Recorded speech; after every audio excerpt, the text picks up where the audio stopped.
Nous sommes dans la joie de vous retrouver dans ce premier numéro du plateau des leaders pour cette nouvelle année 2023. Donc, vous comprenez que nous allons commencer par cette émission, par vous présenter nos voeux le meilleur. Je ne suis pas seul, je suis avec le leader attitré de cette émission, le révérend UR Mihimi. Bonjour, révérend Mihimi. Bonjour, pasteur Godet. Nous sommes dans la joie que les tempêtes de l'année 2023 ne nous ont pas emportés. On ne peut que rendre grâce à Dieu. Si on est encore vivant, s'il nous a gardés en vie, c'est pour continuer à les servir. Et surtout dans le cadre de cette émission Plateau des leaders, une émission qui est en train d'acquérir ses lettres, ses titres de noblesse auprès de nos téléspectateurs, car à chaque fois que ça ne passe pas, nous avons toujours été dérangés. Nous allons aujourd'hui parler de leaders sans titre. Mais comme c'est la toute première émission de cette année, on se retrouve cette année pour la première fois, DG, c'est une occasion pour nous de présenter aussi des vœux à nos téléspectateurs, ceux qui aiment cette émission, Plateau des leaders. Qu'est-ce que vous avez à leur dire pour cette nouvelle année que nous venons de commencer? Avant toute chose, je leur présente nos vœux les meilleurs, qui sont en même temps nos souhaits. C'est pas nos prières pour eux, en leur faveur. Que le bonheur et la grâce puissent les accompagner chaque jour de l'an 2023. À côté de cette grâce, nous voulons aussi que la faveur de Dieu puisse les accompagner. C'est toute la faveur pour tous ceux qui craignent Dieu, pour tous ceux qui sont leaders, conformément à la volonté de Dieu, les leaders serviteurs au modèle de Jésus-Christ. Ils ne peuvent pas se douter de la faveur, de la grâce de Dieu qui doivent les accompagner dans tout ce qu'ils ont comme responsabilité. C'est très important, surtout par rapport à l'objectif de cette émission où nous voulons un changement, transformation de mentalité, surtout dans le domaine du leadership. Nous voulons avoir l'émergence d'un leadership transformationnel, un leadership serviteur. Vous avez été nombreux à nous suivre l'année passée. Nous avons longuement parlé de la maturation, de la maturité du leader, de la maturation, comment accélérer la maturation du leader. La maturité spirituelle, la maturité émotionnelle et politique, et aussi la maturité intellectuelle, c'est très important. Donc nous allons parler aujourd'hui de leaders sans titre. Mais ce ne sera pas sans aborder les titres que vous avez eu à obtenir comme leader l'année passée, parce que nous voyons ici plusieurs trophées. Ça veut dire que vous avez été un leader modèle l'année 2022. Expliquez-nous aussi tous ces titres. Ça veut dire que c'est un couronnement de votre leadership pendant l'année 2022. C'est une récompense. Ce sont les encouragements. Ça, par exemple. En matière de leadership, une gestion d'excellence. Ça, par exemple. En matière de gestion d'excellence. En matière de gestion d'expérience. Ça aussi. C'est un encouragement aussi dans la fidélité et la gestion, modèle de gestion. Et le tout dernier très fort là. Là, c'est dans le cadre des groupes bibliques et universitaires d'Afrique francophone, en tant que leader auprès des étudiants, les jeunes. Voilà. Espérons que cette année, vous aurez d'autres trophées par rapport à votre leadership qui est beaucoup plus caractérisé par l'effacement, l'humilité. Je me rappelle que l'année dernière, nous avons eu à recevoir des confrères qui sont venus vous interroger. Lorsque je vous présentais, je présentais votre carte postale. Ah, mais c'est M. Grand, mais il est toujours effacé. Au modèle de Jésus. Dieu élève ceux qui s'abaissent. Si nous fonctionnons au modèle de Jésus-Christ, je pense que l'humilité doit nous préoccuper au plus. Voilà, donc nous sommes là pour cette nouvelle année, pour vous servir.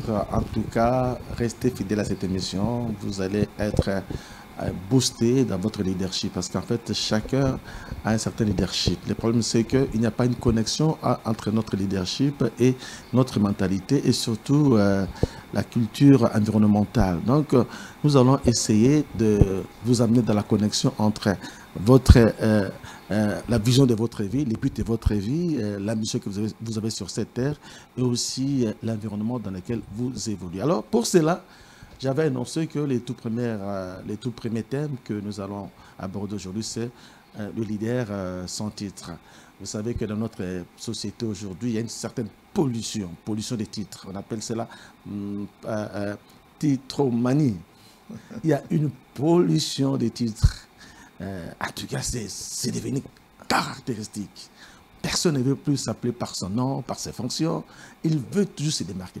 Pourquoi cet engouement, cette pollution des titres dans le pays? Bon, je pense que c'est leur vague, hein?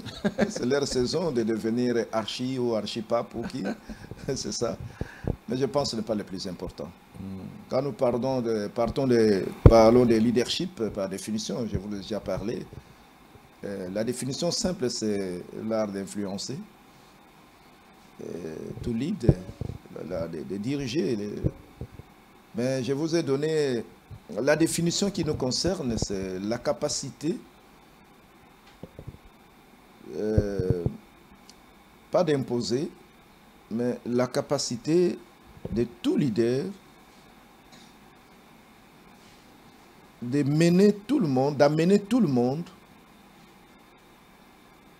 à agir dans le sens de la justice.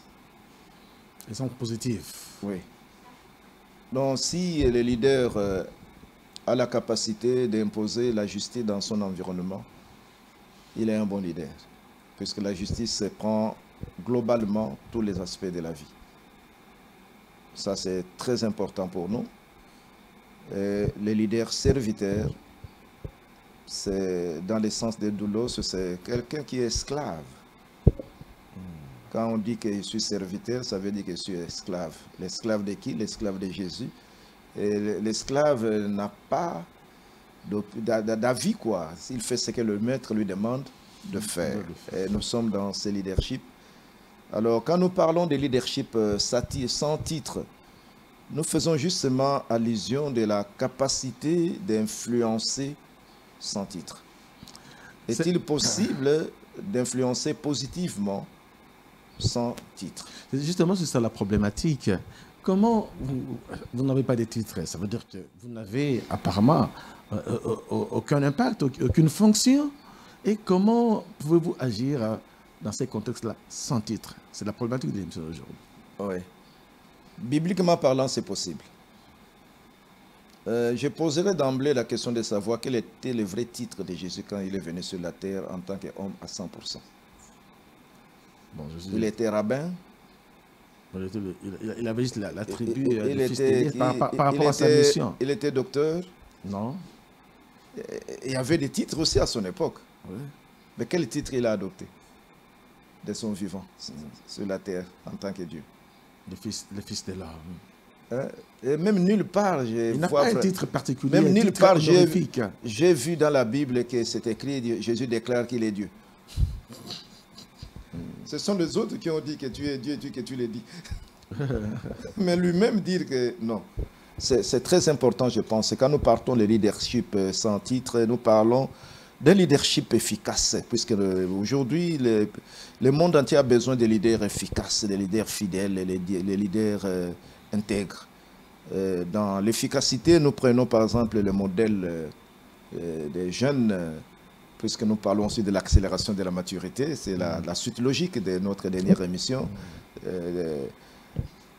Quand nous prenons l'exemple de David, dans 1 Samuel 17, quand David a vaincu Goliath, quel était son titre? Rien du tout, c'était un civil. Et pourtant, c'était d'ailleurs quelqu'un qu'on avait envoyé de façon spontanée et aléatoire pour aller apporter à manger à ses frères. Voilà. Et pourtant, il a vaincu Goliath. Et pourtant, c'est lui, en fait, qui a donné la victoire à tout un peuple. Sans grade, sans titre, sans fonction. Et le roi, à l'époque, c'était Saoul. Et le commandant Abner. Le commandant, c'était Abner. Et l'un des professionnels de la guerre, c'était son grand frère. Eliab. Eliab, Abinadab, Shama. Oui. Ce sont ces trois qui étaient choisis dans leur famille comme professionnels de guerre qui étaient au front. On lui a même fait les remarques, mais toi qui es sans titre, qu'est-ce que tu veux faire ici?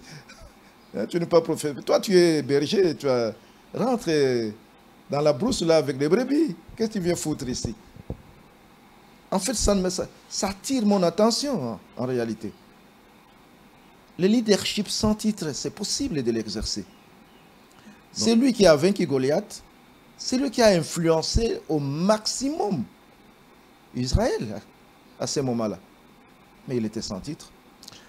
Déjà, là, c'est de façon biblique. Là, on comprend. Soyez un peu pragmatique. Prenez votre cas. Vous êtes aujourd'hui DG Sangomalam. Ou l'année passée, vous avez aussi été mandataire. Vous ne l'êtes plus. Maintenant que vous, par exemple, dans l'entreprise, vous n'êtes plus mandataire. Mais comment pouvez-vous encore agir en tant que leader? Parce que vous n'avez plus la commande. Vous n'avez plus les commandes des choses. Comment pouvez vous influencer ce qui peut se faire, s'accomplir, s'organiser dans l'entreprise? Vous avez été leader pendant 5 ans. Dans les mondes civilisés, quand on accumule de telles expériences, de telles compétences, et après 5 ans dans de telles sociétés, je pense que ce ne sont pas des expériences qu'on doit jeter. On est d'office conseiller, on accompagne, avec titre ou sans titre, on peut être consulté. C'est comme ça. Aux États-Unis, les anciens présidents sont consultés, oui ou non? Bien sûr. Ils sont consultés. C'est tout à fait normal qu'on continue à exercer sans titre. On n'est pas une menace, au contraire.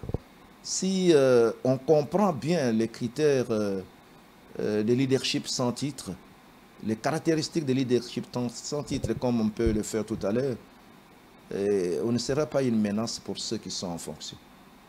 Au contraire, on doit avoir les soucis de continuité.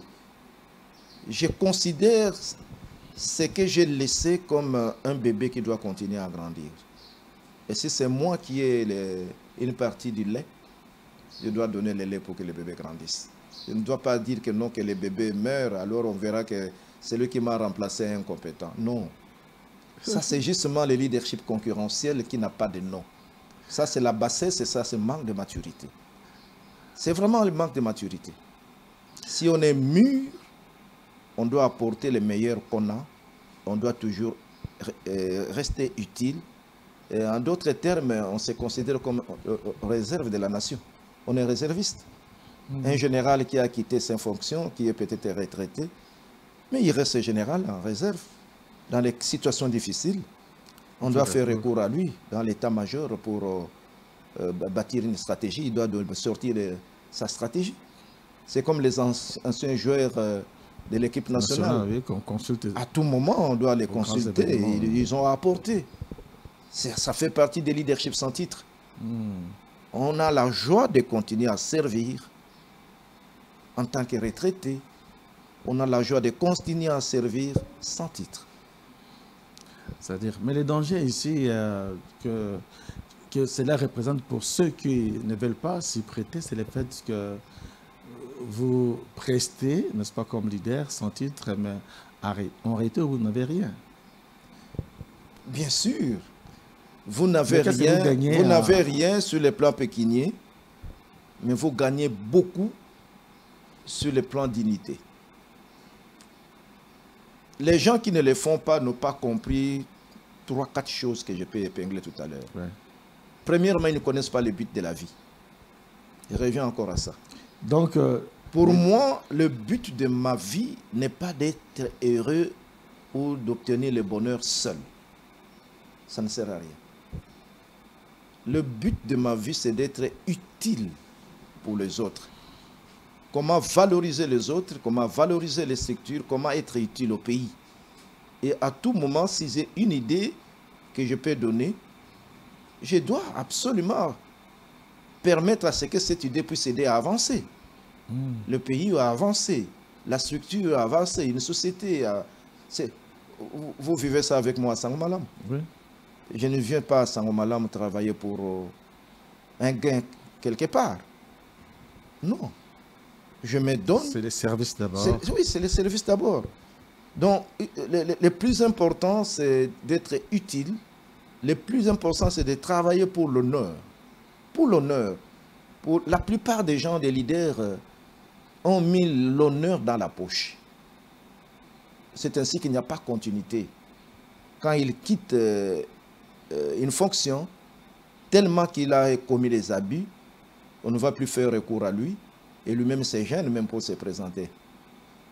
Mais si on a bien travaillé, on a respecté tous les principes de leadership, la continuité est normale, la passation des bâtons aux générations futures est normal aussi. C'est là où je dis, il faut d'abord travailler pour être utile. Il faut agir de telle manière que l'honneur soit préservé. Et troisièmement, il faut apprendre aussi à travailler avec compassion pour les autres. Et quatrièmement, je peux dire, il faut avoir l'habitude de faire la différence. Il faut être différent. Pourquoi être ordinaire? Dieu a besoin aussi des tout le monde hommes, fait la même chose. des hommes extraordinaires mais vivant d'une manière ordinaire. C'est ça la différence. Alors, par rapport à... Vous venez de dire quelque chose de très important par rapport à la connaissance du but de sa vie. Là, c'est une question très compliquée. Est-ce qu'il y a beaucoup de gens qui s'interrogent aussi sur les buts de leur vie, par exemple, pasteur? Comment dois-je découvrir les buts de ma vie? Comment peut-il découvrir les buts de sa vie? On en a déjà parlé, je pense. Il y a 3 questions qu'une personne peut se poser s'il est... Oui. Pour connaître le sens de sa pour vie. connaître, en résumé quoi, puisque c'est un long chapitre. Premièrement, qu'est-ce qui te fait pleurer? C'est ça qui me fait mal. Oui, ce qui te fait... Quand tu vois ça, ça te fait pleurer. Tu peux passer dans la rue, tu es prince, et puis tu vois les gens dans la poubelle en train de ramasser les déchets, ou bien ils vivent des poubelles.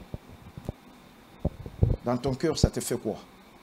Ça fait mal. Si tu es leader, tu es en train de passer, tu trouves les enfants dans la rue, tu trouves... souvent avec ma femme, quand nous revenons de la prière, à un endroit, nous voyons un jeune homme avec un petit bassin vendre les matembélés, parfois tard, vers 19 h. Quand nous voyons quelque chose de comme ça me fait pleurer. Ça fait pleurer ma femme. Et qu'est-ce que nous faisons? Nous donnons l'argent à ces jeunes hommes. On lui dit, rentre à la maison, peut-être la maman t'attend. Ce n'est que ça. C'est ça peut-être qui va faire vivre la maison aujourd'hui. Malheureusement, ce n'est pas tout le monde qui a ces mêmes cœurs-là. Ça fait mal. Et j'avais l'habitude, quand je partais souvent vers Maluku, quand je travaillais dans les projets zone économique spéciale, je trouve une maman avec un grand bassin de pondou, bassin de fruits, bassin de... c'est pas des légumes. J'achète tout. Je prends tout, j'amène. Parfois, madame me pose la question, mais je ne t'ai pas demandé ça. J'ai dit, j'ai acheté par compassion. Juste pour aider. C'est ça. Donc, qu'est-ce qui te fait pleurer dans la vie? Ça, c'est la première question. Qu'est-ce qui me fait pleurer? La deuxième question qu'on peut se poser, qu'est-ce qui vous fait chanter? Donc, ça veut dire ce qui me crée de la joie. Ce qui te réjouit. Oui. Ce qui te réjouit, en d'autres termes, je peux dire aussi, qu'est-ce qui vous réussit facilement? Sans forcer. Je suis là, je dors, je me réveille, et puis on me dit, il y a un couple qui t'attend dehors, et puis tu dois prêcher ou tu dois parler à un couple. Je n'ai pas à réfléchir. Ça va couler. Les versets bibliques, les conseils, la sagesse, tout doit couler puisque c'est à moi. C'est mon appel. Je ne force pas. Il s'est fait déjà peut-être qu'un monsieur a changé de mentalité, sa façon de traiter sa femme en nous voyant seulement avec ma femme. C'était en Belgique. Et il vivait d'une manière un peu drôle avec sa femme. Et puis, un pasteur nous a dit seulement de les visiter. Nous sommes allés les visiter. On était à la maison. Il nous a reçus avec sa femme. Et puis, en parlant seulement, on a commencé à discuter avec ma femme. On discutait. Et puis, il était calme. Il nous observait. Après, on s'est remis. Bon, on a continué. On pose la... Oh, il vous arrive aussi de discuter? Je dis, mais c'est normal, nous sommes des humains.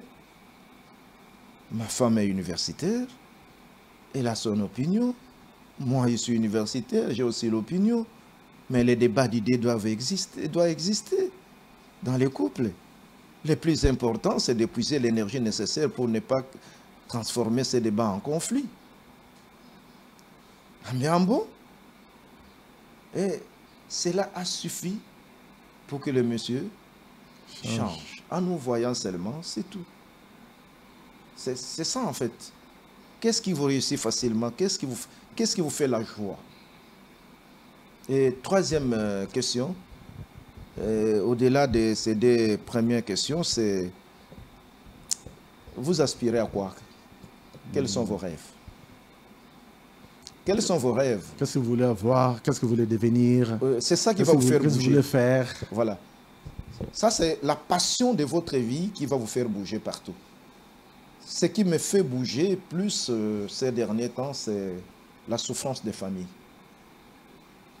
À chaque fois qu'on me dit il y a un séminaire pour couple, ou bien il y a des couples qui m'attendent à Brazzaville, qui m'attendent, je ne sais pas, au Zimbabwe, qui m'attendent en France, en Belgique, je ne sais pas, n'importe quel coin du monde.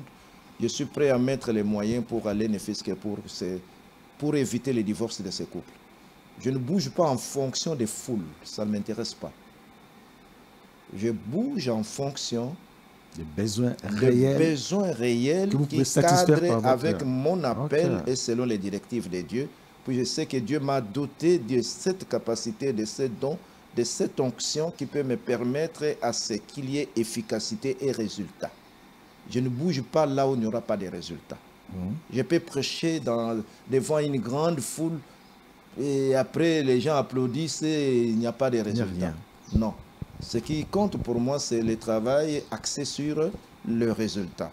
Ma joie, c'est de voir, par exemple, un couple se réconcilier, un couple qui était séparé, l'homme et la femme séparés 1 année, 2 ans, 10 ans après. Et après l'entretien, les couples se réconcilient, la famille retrouve la joie, et les enfants retrouvent encore le bonheur de vivre ensemble. Et voilà, et plus tard, je trouve la famille épanouie, comment bâtir une famille durable. Ça, cette matière-là, tu n'as pas à me poser la question de savoir comment tu vas l'acquérir. Non.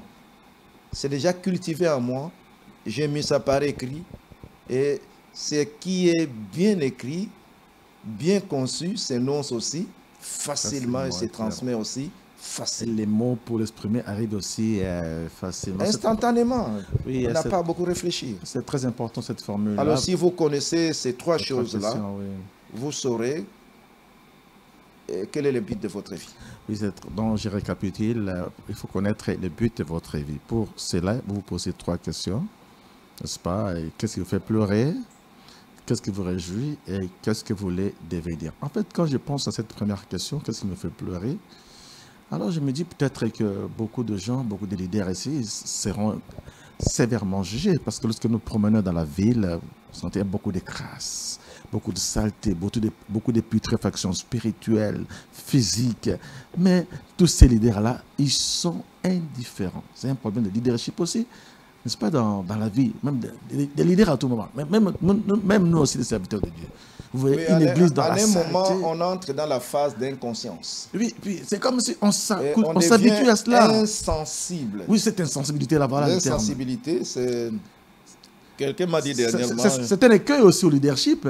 Oui, quelqu'un m'a dit, je pense à Paris, que quand on vient chez vous au Congo, on a l'impression d'avoir des gens inconscients habitués de vivre dans les poubelles. C'est bizarre. Donc, vivre dans la saleté est devenu ça fait quand même normal. Ça fait mal, mais on s'y est habitué. Oui, une belle villa, à côté la poubelle, la pourriture. Tu vois?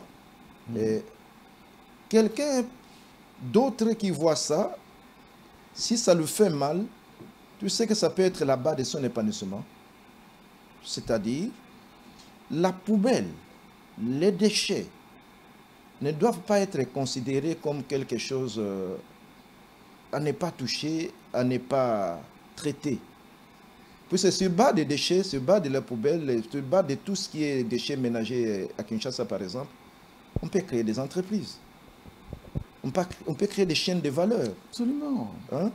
On peut, créer les entreprises de ramassage des déchets. 2, créer les entreprises de traitement des déchets. Par exemple, les déchets plastiques qui sont transformés, qui sont recyclés. Et 3, créer des unités même de production des engrais, des gaz et faire des gens millionnaires. Là, ces poubelles-là sont des opportunités de devenir aussi millionnaires. Mais ce qui est déplorable chez nous, c'est le manque d'amour. Je vais revenir encore à ça, puisque l'un des critères pour le leadership sans titre, c'est l'amour et la joie de valoriser les autres. C'est ça la différence. Donc, un leader sans titre vit pour valoriser les autres, vit pour protéger les autres, vit pour sécuriser les autres, sans titre. Sans titre. Puisque celui qui tient à ce que l'autre vive bien, il ne va pas être dérangé de voir que, par exemple, vous venez chez moi, vous trouvez qu'il y a la poubelle, tu dis que non, je te place un bac ici, tu vas commencer à placer la poubelle là-bas, tu vas me payer $10 par mois. Je ne dois pas voir en ça ton enrichissement sur bas de ces déchets qui pour moi ça peut rester toujours là, ça ne me dérange pas puisque je suis habitué à la pourriture. Hein? Il y en a qui font ça. Ils voient en toi un enrichissement. Là, c'est le manque d'amour. Le manque d'amour. Et pour qu'il te laisse ramasser ces déchets, il faut que lui-même se retrouve dans ce que tu proposes. C'est bizarre. Ça, c'est l'absence justement de maturité. Celui qui est mûr, qui trouve en toi une compétence, il tient à te valoriser, il dit que cet homme n'a rien à faire. S'il commence à ramasser la poubelle, il s'est créé un emploi. Et en créant cette activité, il va donner beaucoup d'emplois à d'autres. Il y a toute une chaîne de valeur qui se développe. Et en voyant loin, il va t'aider. Il peut même plaider à une banque pour te donner des moyens pour acheter les véhicules, pour évacuer, pour acheter des pelles, des bacs en plastique ou quoi, de telle manière que tu sois heureux. Donc, quand ton bonheur doit être ma joie. Voilà le leadership sans titre. Tout à l'heure, là, lorsque vous parliez de cette possibilité de transformer les déchets en bénédiction, en entreprise, en moyen de survie, de subsistance, tout à l'heure, j'ai pensé aussi en Afrique du Sud, au pays, en Afrique du Sud, où parfois on nous dit qu'on récupère les eaux des toilettes. On les récupère pour en faire de l'eau purement, de l'eau pure, de l'eau utilisable. Donc, ce n'est pas ça les propos. Mais par rapport à cette définition de cette première caractéristique de la découverte du but de sa vie, mais les plus grands problèmes dans notre leadership, j'ai l'impression que on considère que l'autre est un danger permanent. Une menace. Une menace, oui, une menace pour nous. Oui. Et quelqu'un qui veut influencer sans titre. Vous, aujourd'hui, vous n'êtes plus mandataire, vous pouvez avoir l'idée d'aider l'entreprise, d'influencer. Mais le danger qui est là, quelqu'un d'autre prend vos idées, il vous efface et il s'enrichit. C'est ça un peu... Mais il n'y a pas de problème pour moi. Pour moi, il peut bénéficier de mes idées gratuitement. Ah bon, mais ce n'est pas tous les leaders qui sont prêts à consentir un sacrifice. Oui. Quelqu'un qui s'enrichit, il y a des millions sur base de ce que vous avez comme connaissance, comme atout. Oui, il faut lui faire voir que tu n'es pas une menace. Au contraire, vous êtes dans un leadership complémentaire. Personne a tout. Chacun dépend de l'autre. Je n'ai pas toutes les capacités du monde. Mais je peux t'aider avec mes idées. Et c'est à toi d'apprendre aussi. C'est à toi d'accepter aussi ces idées. Parce qu'il y en a qui ne bénéficient même pas des idées de leurs ennemis. Puisque ce sont des gens qui voient les individus. Quelqu'un qui a un leadership axé sur les individus, s'il n'aime pas cet individu-là, pour lui, tout ce qui sortira de la bouche de cet individu sera mauvais. Absolument, c'est l'expérience, surtout dans notre milieu, surtout voilà. En Afrique. Tout sera mauvais. Même s'il a fait de bonnes œuvres, il a construit les routes, il a fait des sauts-moutons, il a fait ceci. Non. Là, c'est agir comme un aigri. C'est pas bon. Il faut quand même être honnête. Ça fait partie de l'honnêteté. Aujourd'hui, nous avons besoin de leaders intègres, honnêtes, fidèles et loyaux. Et dans tous les domaines de la vie. Nous avons le leadership sans titre, vit aussi le tikkun olam. Tikkun olam en hébreu veut dire que la capacité de rendre le monde meilleur. Donc notre but c'est rendre le monde meilleur, rendre notre environnement meilleur, rendre l'autre meilleur. Le tikkun olam. C'est très important de vivre ça. C'est comme un père de famille en fait. Absolument. Il a envie que les enfants deviennent plus que lui. Un papa qui ne veut pas que les enfants deviennent plus que lui, c'est un sorcier. Hein? La réalité, ma prière chaque jour pour mes enfants, qu'ils évoluent, qu'ils soient mieux que moi. Sur base de ce que j'ai, qu'ils fassent plus que moi. Et je leur dis ça toujours. Que j'ai le défi de devenir tel. Si vous voulez parler des titres, vous deviendrez qui? Alors ne voyez pas les titres. Voyez votre capacité d'action dans ces 3 axes. Comment devenir utile, comment maintenir l'honneur et comment faire la différence. Vous parlez de l'égoïsme qui caractérise notre leadership et que l'égoïsme exclut l'altruisme. Alors, nous voyons quand même nos leaders, malgré leur égoïsme, ils font des dons. Ça, comment expliquer ça? Bon, je ne sais pas si on peut appeler ça don ou bien il faut des dons, corruption. Puisque la corruption a plusieurs formes. Je peux obtenir quelque chose de toi en te donnant un petit présent. Les présents corrompent si on ne fait pas attention. Bientôt, tu es pasteur, non? Oui. Tu as des projets à l'église. Tu auras des candidats venir te donner des tôles, des sacs de ciment. Et tout ça, tu diras quoi? Donc, il est venu te secourir gratuitement. Puisqu'il t'aime. Ou bien puisqu'il aime l'église, il aime Dieu. Alors il est venu donner. Ou bien il est venu se servir de toi partant de ses présents. C'est ça le problème. Ce que j'ai dit, l'égocentrisme et l'épanouissement ne peuvent pas coexister ensemble. Pour nous chrétiens surtout. Et là, je peux même paraphraser Rabbi Kouchner qui a dit clairement que nos âmes ne doivent pas être avides de gloire, avides de richesse, avides de tout titre en marchant sur les autres. C'est pas possible.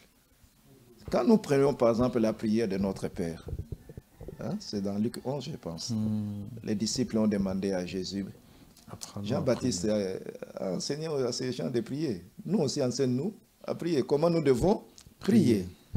Prends ne fût-ce que cette prière. Le Seigneur Jésus nous apprend beaucoup. Il dit, quand vous priez, il faut dire quoi? Notre Père. Pas mon Père. Pourquoi on n'a pas dit mon Père? Il y a la notion de collectivité, le collectif.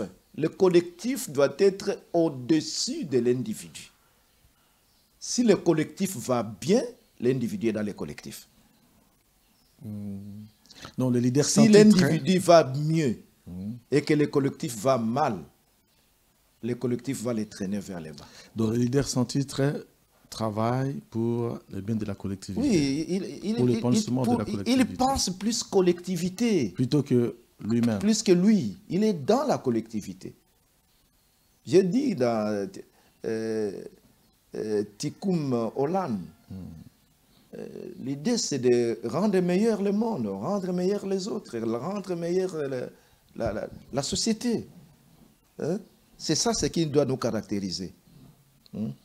Dans notre Père, on songe d'abord au Père en l'adorant et ça termine par les autres. Pardonne-moi mes offenses comme moi aussi je fais quoi? Je pardonne aux autres. Donc on songe à tout le monde. Ce n'est pas Père, une prière égoïste. Père, moi et les autres. Pas moi. Il n'y a pas moi là. Pardonne-moi, pardonne-moi. Pardonne-moi. Là, moi. Les moi là, c'est dans le sens de repentance. Que moi, je suis égoïste.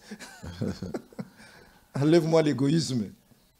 Donc, il faut... Enlève-moi tout ce qui peut faire oublier les autres. C'est les renoncements au moi. Oui, je ne peux pas faire aux autres ce que je ne veux pas qu'on fasse de moi. C'est très important, hein, dans le Notre Père.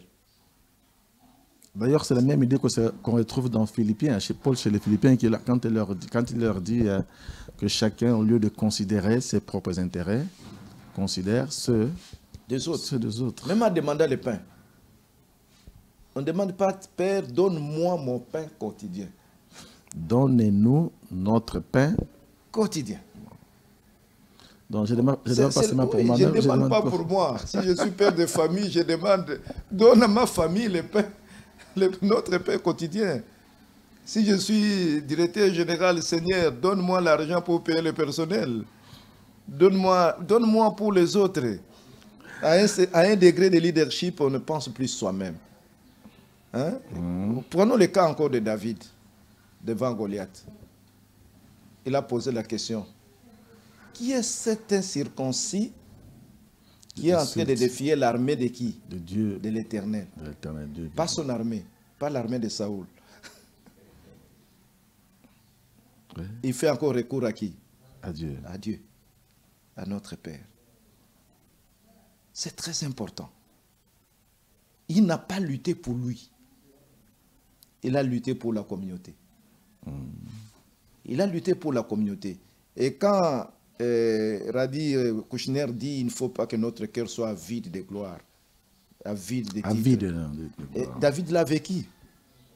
Dès qu'il a relevé ses défis devant Goliath, qu'est-ce que la population a fait? La population voulait lui donner un titre. Oui, il a tué 10 000. Voilà, il a été encensé. Surtout les femmes. Et ça lui a attiré quoi? La jalousie. Jusqu'à aller en exil. Oui. C'était un peu ça. Il y a aussi l'exemple de Joseph. Hein? Oui. Vous avez oublié de la même chose. Joseph aussi sans titre. Sans titre, il est dans l'esclavage. En fait, il aurait saisi cette occasion pour faire du mal à son patron qui était en esclavage, mais il a agi de telle manière que et l'épanouissement, la croissance économique, spirituelle, matérielle dans la maison, il était pourtant esclave. Oui. Et prenons même le cas de Néhémie. Néhémie a abandonné les titres et chansons. Oui. Pour aller servir la collectivité. Ça, c'est bizarre. Même sa famille, si c'était quelqu'un de la famille congolaise, on se dirait, mais tu laisses ton pouvoir pour servir les autres. Mais du moment où tu te retrouves, toi, c'est déjà suffisant pour toi. Puisqu'il y a des avantages dans le leadership sans titre, on est moins attaqué. Souvent, ce que les gens oublient, les véritables personnes qui dirigent, ils sont dans l'ombre. Quand j'étais étudiant encore à l'université de Kinshasa, il y avait un film on a présenté un certain monsieur Alexandrovitch. Dans ce film-là, c'était monsieur Alexandrovitch qui dirigeait. Mais il n'était pas apparent. Ça fait partie du leadership sans titre. Jésus-Christ l'a démontré. Il n'a pas eu de titre sur cette terre. Il est Dieu, il reste Dieu. Et il nous montre un seul Père. Dieu est tout-puissant. Mais nous avons le leadership qui rend tout le monde enfant. On nous appelle les pères, on nous appelle des daddies, on nous appelle des qui, pour que tout le monde reste immature et puisse recevoir de nous les directives, alors que nous-mêmes, nous ne sommes pas mûrs. Donc le leadership sans titre, c'est une démonstration aussi de la maturité. Un leader qui est mûr a la joie de voir les autres émerger, a la joie de voir sa collectivité émerger, a la joie de voir sa famille émerger, a la joie de bâtir une famille durable. Il n'a aucune raison de fragiliser sa famille avec la polygamie, avec je ne sais pas quelle pratique occulte ou quoi, qui fera qu'après lui qu'il y ait déluge. Mais il a la joie de voir après lui les promesses de Dieu s'accomplir, comme Dieu a dit à Abraham dans Genèse chapitre 18, verset 19. Je t'ai choisi pour instruire à ta maison et à tes fils, hein, d'observer le droit, et la justice de telle manière que les promesses que je t'ai données soient réalisées après toi. Ok.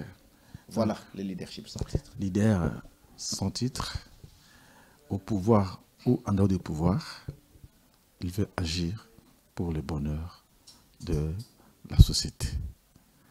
Qu'on cite son nom ou qu'on ne cite pas son nom, il agit dans l'ombre. Je crois que nous devons arriver à ces niveaux de maturité pour savoir que je suis un acteur principal pour le développement, l'épanouissement de notre milieu. Et je crois que si chacun avait cette mentalité-là, ça irait très très bien. Alors, nous sommes vraiment à la fin de cette émission. Une dernière indication sur la manière dont on peut réaliser ce leadership-là. Comment est-ce qu'on peut accepter ça aujourd'hui dans notre mentalité où on sait que je ne peux rien faire sans me retrouver? Donc, juste 2 minutes. Rapidement, je pense d'une manière lapidaire, je peux parler de 4-5 points. Le secret pour sortir de l'égocentrisme. Puisque l'un des obstacles pour agir sans titre, c'est l'égocentrisme. Le premier secret, c'est développer une plus grande appréciation des autres. Quelqu'un qui est attaché à Dieu valorise l'autre. Okay. Il faut développer une plus grande appréciation des autres et puis ça demande beaucoup d'amour. Vraiment l'amour du prochain. On va citer parce que la fois prochaine, on va y aller. Apprendre, disons, à demander, disons, donner sans attendre. Ok. Rien en retour. Sans intérêt. Hein? Il ne faut pas que je t'exploite en te faisant miroiter quelque chose. Je te donne du bonbon pour t'exploiter. Non, ce n'est pas ça. Troisièmement, je pense il faut apprendre aussi à se mettre à la place de l'autre. Empathie. Oui, se mettre dans la chaussure de l'autre. Et quatrièmement, il faut rendre gagnant l'activité du groupe. Gagnant, oui. Quand vous êtes dans une équipe, vous êtes joueur, vous travaillez pour que l'équipe gagne. Oui. Si tu es égoïste en tant que joueur, à supposer que tu es Messi et tu ne fais pas de passes, c'est fini. Tu prends la balle et tu dribbles toi-même pour aller marquer toi-même. On peut encore parler de l'équipe? Non, non. Non. L'individualisme. Chacun travaille pour l'équipe. Il faut travailler pour que l'équipe gagne. Et il faut développer donc l'esprit d'équipe. Enfin, je pense qu'il faut apprendre à valoriser les autres à partir de nos propres zones d'action. C'est très important. En tant que leader serviteur, je peux résumer ça par l'explication de mon service. Il faut apprendre à servir avec gaieté, avec joie, avec sourire. Il faut être à l'écoute des autres. Il ne faut pas donner à quelqu'un ce qu'il ne veut pas. Avant de remettre à quelqu'un, il faut connaître aussi son besoin. Il ne peut pas te remettre une blouse de femme alors que tu as besoin d'une chemise. Hein? Il faut que je sois à ton écoute. Et puis, il faut le faire aussi avec respect. Il faut savoir respecter les autres. Et puis, le faire avec vérité. Le V, c'est en toute vérité. Et puis, il faut le faire sans intérêt surtout, et avec empathie et compassion. La compassion, hein, le dernier C de service, c'est comme compassion, et le dernier avec empathie. Voilà, nous sommes à la fin de cette émission. Il faut chercher à être leader sans titre, savoir apprécier les autres, n'est-ce pas? Quand vous savez apprécier les autres, vous mettre à leur place et aussi savoir valoriser les autres. Nous travaillons pour le bien de la communauté. Donc, le leader sans titre ne met d'abord pas en exergue ses propres intérêts, mais l'intérêt de tout le monde, que tout le monde s'y retrouve. Merci beaucoup. C'est une façon pour nous, dans cette première émission plateau de leaders, de vous présenter nos vœux pour que vous puissiez devenir des leaders sans titre. Même partout, là où vous êtes, vous pouvez influencer sans pouvoir, sans moyen. Et à la longue, Dieu qui voit dans l'ombre saura que c'est vous et c'est combien vous payez. Donc, n'attendons rien en retour quand nous travaillons. Merci beaucoup, Révérend Hubert Mihimi. Tout le plaisir a été nôtre de vous avoir pour cette première émission. Nous allons nous retrouver prochainement pour parler d'autres aspects de leadership par rapport à tous les détails que nous venons de donner aujourd'hui. Merci beaucoup à toute l'équipe technique. Alors, meilleurs vœux à tous nos téléspectateurs. Okay, merci. Que Dieu vous bénisse et bonne année 2023. Bonne année, on se retrouve la fois prochaine. Au revoir.